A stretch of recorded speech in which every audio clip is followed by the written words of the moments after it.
we are going to start recapping the F2 races. Just a quick little, especially this week.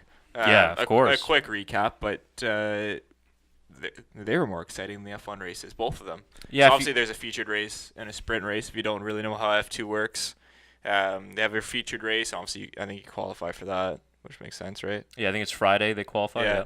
And then the sprint race, the top 8 finishers in the featured race are reverse gridded. So if you're 8th, you start on pole for the sprint race, and then they race again. It's just a shorter race. I gotta start watching that. That sounds really interesting. Yeah, it is. Yeah. It's a lot of fun. And there are some great races. The only thing, so this is the thing, there's too many safety cars for my liking because it's starting to get boring. Not like boring that. Yes. Like it was still lots of excitement, but there just wasn't a lot of racing. Well, I think one of you guys said before we went on that they were still refueling. That's why the safety car didn't come into the actual race, because they were still refueling. They're still refueling. Had to change the tires. Safety car. Yeah. Well, and the other thing too was, especially in the first 2 races, the drivers Latifi and then Jack Aitken, they figured out how to restart really well. So they just waited until the start-finish line, and they minimized obviously the slipstream effect, because it's only about 200 meters down to turn 1. If F1 fans have not kind of known or know who Jack Aitken is, Aikens? Aitken? Yeah, I think it's... Holy... Aitken. Yeah. It's not Aitken. Holy hell, what a driver that kid's going to be. Yeah, you can tell already he's going to be stupid good. The moves and confidence he was doing with that car, and oh my god, I fell in love with him. In the feature race too, that's where he was most impressive. I think I wrote down, I don't know where he started. I think he was like P8 or something like that, but it's his first F2 win. Yeah, it was his first F2 win. And I think first win for the team as well. But yeah, I mean, he's got a good foot under him with the braking. He's a Renault Junior driver, which kind of gives me an interesting point, because I think he could fight for being in an F1 seat next year. But you're not going to get rid of Hulkenberg. You're not going to get rid of Ricardo, obviously. So I wonder if he asked for... They still got to recover Ricardo's money. Yeah. So I wonder if he gets shipped out to a different team or something like that. See how that works. I'm not sure if Nicholas Latifi, the Canadian... I don't know if he's signed under any F1 contracts. Well, he's with the Williams reserve driver, so not going anywhere in his career. Come on, guys. At least he's in F1 if he does. I'm sure if he leaves Williams, he'll be doing something with his career, but not if he stays there. But which is unfortunate. He was very, very impressive as well. Same with De Vries, and is that how you pronounce his name? De Vries. The Dutchman. Yeah. He was very. How does it spelled? De Vries. Is it J at the end? I'm pretty sure. How's it spelled? It might be De Vries, though. I don't think so. No, it's De Vries, because that's how the commentator was saying it. Yeah. Okay. Just But in that first race, a lot of action, a lot of excitement. Yeah, a lot of overtakes.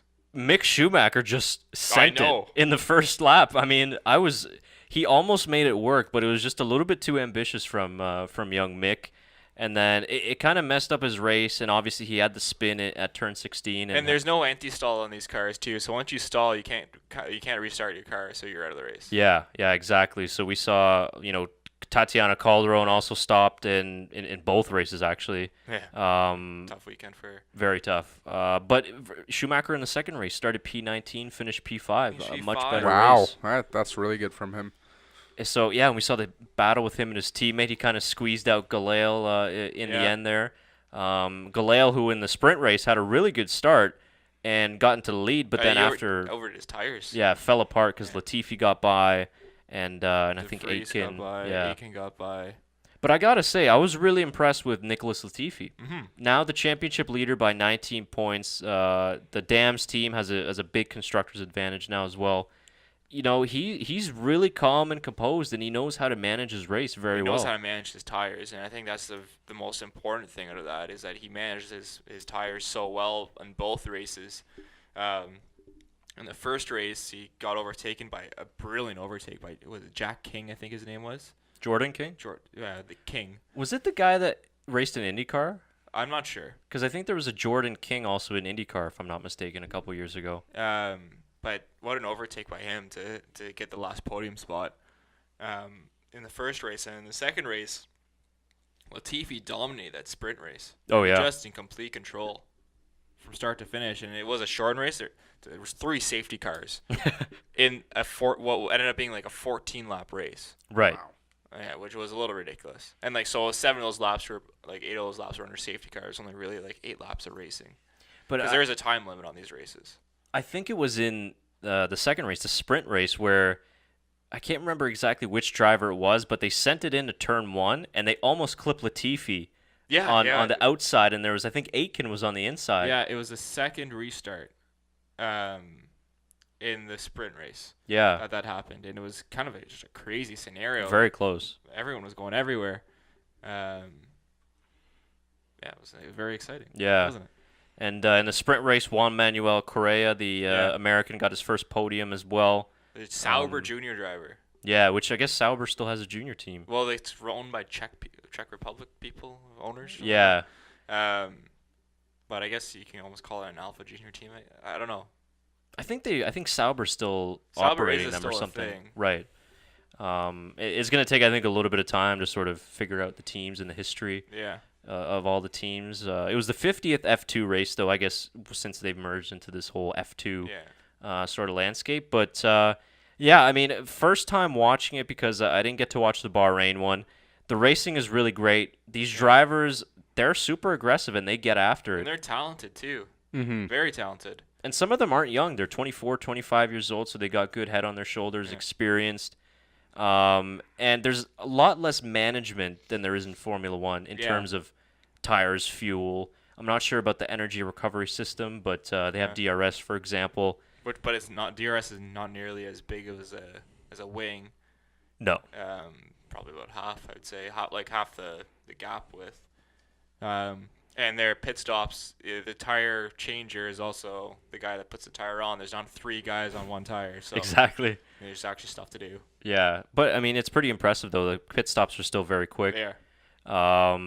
The gap for the Formula One cars, it's about race pace wise, it was around 15, 16 seconds, and qualifying, I think it was roughly around there. I think maybe closer to 20 seconds. So still very fast. That's for sure. But yeah, I'm impressed, and I can't wait to watch the next races as well. Yeah, me either. And like we said, it was definitely way more interesting. Whether you're going to watch a sprint race or the feature race, either or were way more exciting than the Formula One race. So I would definitely check it out. And like we said, Nicholas Latifi, the Canadian, leading the World Championship. And it was kind of it was strange to see a Canadian national anthem on the top step of the podium. Yeah, that doesn't happen often. I hung around to just watch it, and I was like, well, this is strange. So their next race is in Barcelona. Okay. That's the next one. Barcelona, then Macau, and then not Macau, sorry. Oh, I was going to say. Monaco. Okay, I was like, whoa. You're going way off for this one. No, I don't know why I said Macau. Monaco. They don't come to Canada, unfortunately. And then they go to France, I believe. Okay. Yeah, Monaco should be a good one as well. But yeah, it's easier for us here in Canada because they have started to broadcast them. Yeah. Whereas they didn't before. So quite honestly, I wasn't following it very much. I knew of Latifi because of his reserve driver roles for Force India. He's Canadian. Yeah, exactly. And I knew about Jack Aitken just because he was supposed to be a very good driver. I feel like I've heard that name quite a lot, actually. Yeah. And with Schumacher, obviously, as well. It's a lot more interesting. Yeah, for sure. So, great racing, and Baku did not disappoint on the F2 side. And usually Formula One now, now they do put F2 highlights on the Formula One YouTube channel. Okay. So if you miss the race, or if you're thinking this down, saying, "Oh, I want to catch F2, see what's going on," I think you can go on their YouTube. I'm not sure if it's up just yet, and they'll have the F2 highlights, which you can kind of catch up on. And what's great is that the race has full production value, same as F1. So we're talking the replays, driver tracking, timing, everything. So it's essentially everything that's in Formula One, just the junior category. So I think for the drivers, it's great. And getting more exposure here in Canada is also good for us.